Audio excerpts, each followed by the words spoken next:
Bismillahirrahmanirrahim. Kitabus sholati utawi iki iku kitab nerangake salat. As-sholatu utawi salat. Al-mafrudatu kang den fardhuake. Iku khamsun 5. Fasal ini kitab tentang salat. Jadi pembahasan ini membahas tentang sholat.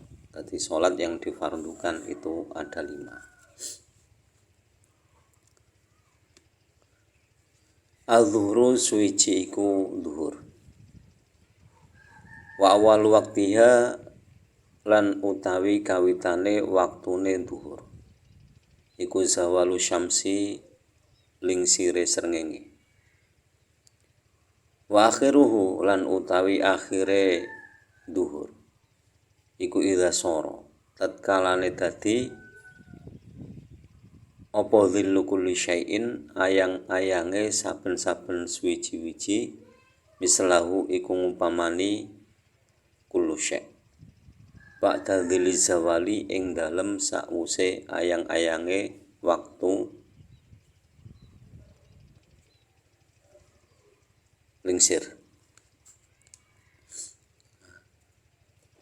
Yang pertama, sholat yang difardukan adalah sholat zuhur. Adapun waktu sholat zuhur ini bukan jam. Jadi kalau jam itu alat penunjuk waktu. Kalau waktu itu beda. Jadi awal waktu sholat zuhur itu tergelincirnya matahari ke arah barat. Jadi matahari kan terbit dari timur, kemudian berjalan ke arah barat. Nah, kemudian matahari pas di tengah-tengah di atas kepala kita. Kalau kita berdiri itu bayang-bayang kita itu hampir tidak kelihatan. Itu waktu istiwa. Nah, waktu istiwa itu tidak boleh sholat. Itu nanti ada pembahasan tersendiri. Nah, setelah waktu istiwa otomatis matahari itu bergeser ke arah barat. Nah, itu mulai waktunya sholat zuhur. Kemudian batas waktu sholat zuhur itu kapan? Yaitu ini. Idza sara dhillu kulli syai'in mithluhu ba'da dhilli zawal. Jadi ketika bayang-bayang benda itu sama dengan bendanya. Misalkan kita mendirikan satu tombak yang panjangnya 1 meter. Kemudian bayang-bayang tombak itu 1 meter. Itu berarti waktunya sholat zuhur sudah habis.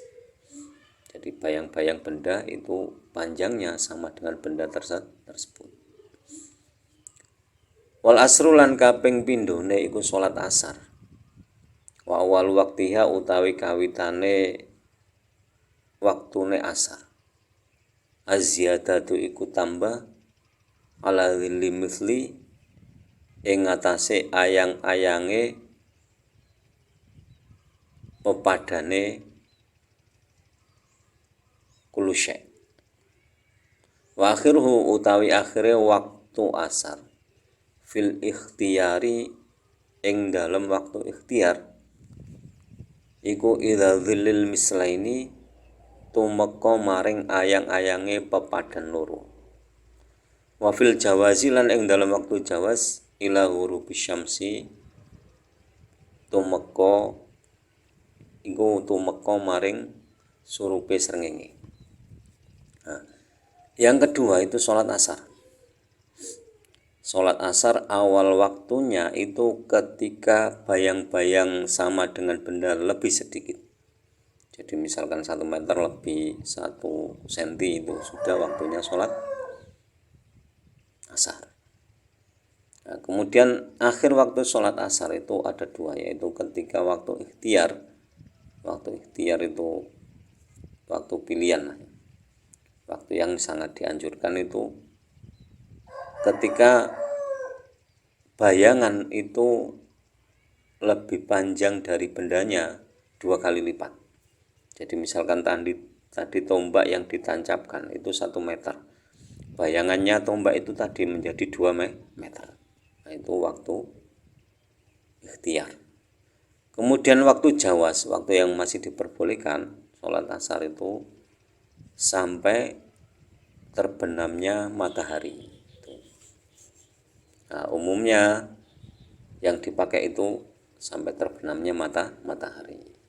Tapi alangkah bagusnya sholat asar itu batas waktunya sampai bayang-bayang 2 kali lipat daripada bendanya. Wal maghribu lan kaping telune iku salat maghrib. Wa waktuha utai waktune salat maghrib wahidun iku siji.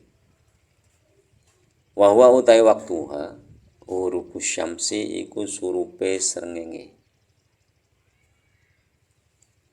Wa bimikdari lan kelawan kira-kirane barang. Ya adzinu kang adzan sapa wong wa yatawaddu lan wundu sapa wong wa yasturu lan nutupi sapa wong al aurata ing aurat wa yuqimu lan anjenengake sapa wong as-sholata ing salat wa yusolli lan salat sapa wong khamsa rakaatin kelawan 5 pira-pira rakaat. Ini waktu salat maghrib. Nah, jadi yang ketiga salat fardu itu salat maghrib. Sholat maghrib ini itu waktunya cuma satu, yaitu terbenamnya matahari. Jadi setelah matahari terbenam itu sholat maghrib. Adapun ukurannya itu begini. Adzan, kemudian orang yang akan sholat itu melakukan wudhu, menutupi aurat, kemudian mendirikan sholat, kemudian sholat 5 rakaat. Maksud sholat 5 rakaat di sini tuh maghrib 3 rakaat, terus ba'dal maghrib 2 rakaat. Nah, itu sudah habis waktunya sholat maghrib. Tuh. Cuma kalau di Indonesia umumnya itu ila uyubi syafaqil ahmar. Jadi sampai hilangnya mega merah di ufuk barat.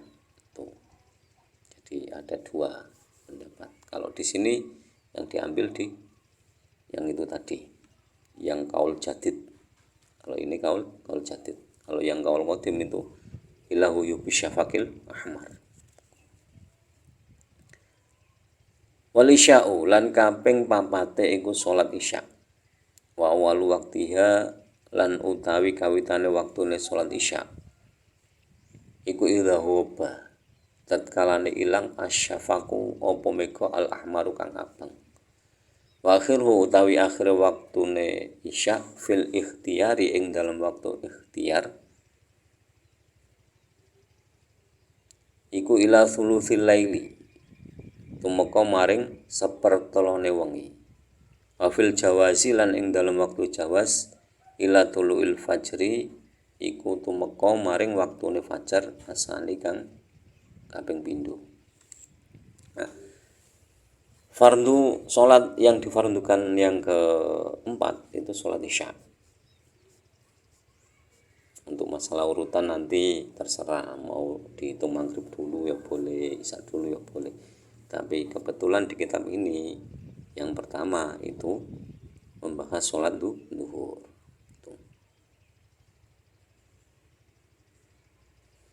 Nah, waktu sholat isya dimulai dari hilangnya mega merah di ufuk barat. Jadi setelah matahari terbenam itu ada semburat merah di ufuk barat. Itu namanya mega merah. Terus mega merah ini hilang, itu otomatis waktu sholat isya. Nah, setelah waktu mulai sholat isya, otomatis ada waktu berhenti sholat isya, waktu berakhirnya sholat isya. Nah, waktu ikhtiar untuk sholat isya itu 1/3 malam. Jadi 1/3 malam yang kedua. sepertiga malam ya, sepertiga malam yang terakhir.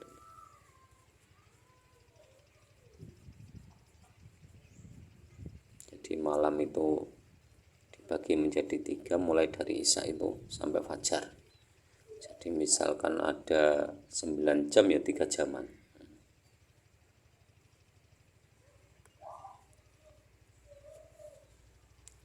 Wafil jawazi, dan untuk waktu jawas itu sampai terbitnya fajar yang kedua atau fajar sotik.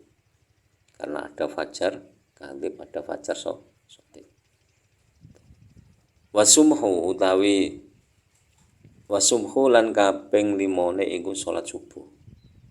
Wa awal waktiha lan utawi awitane waktune salat subuh iku tuluul fajri, metune fajar asani kang kaping pindho. Wa akhiruhu utai akhire waktune salat subuh fil ikhtiyari ing dalem waktu ikhtiar iku ilal asfari tumeka maring remeng-remeng. Wa fil jawazi lan ing dalem waktu jawas iku ila tulu syamsi tumeka maring metune srengenge. Kemudian yang kelima itu sholat subuh. Awal waktu sholat subuh itu tulu'il fajri sani. Jadi munculnya fajar yang kedua atau fajar sotik. Yang pertama disebut fajar kadhib. Karena itu perbuatan iblis yang ingin agar manusia sholat tapi bukan pada waktunya. Kemudian akhir waktu subuh, tingkah ikhtiar, tingkah pilihan itu ketika ilal asfar itu remang-remang itu. Jadi orang sudah bisa melihat orang lain itu. Kalau misalkan sekarang ya jelas kelihatan karena banyak lampu. Tapi ukurannya itu misalkan kita di tempat gelap itu sudah bisa melihat siapa yang ada di samping kita atau yang ada di depan kita. Itu namanya asfar. Itu waktu jawas. Kemudian waktu ikhtiar. Kemudian waktu jawas itu sampai terbit matahari. Terus kadang bagaimana kalau ketiduran, itu boleh bangun, yang penting setelah bangun itu langsung menunaikan hajat. Misalkan kalau hajat ya hajat dulu, baru wudhu, kemudian sholat. Jadi demikian pembahasan tentang sholat fardu, kurang lebihnya mohon maaf. Akhirul kalam, ihdinas shiratal mustaqim, wallahul muwaffiq ila aqwamit thoriq. Wassalamualaikum warahmatullahi wabarakatuh.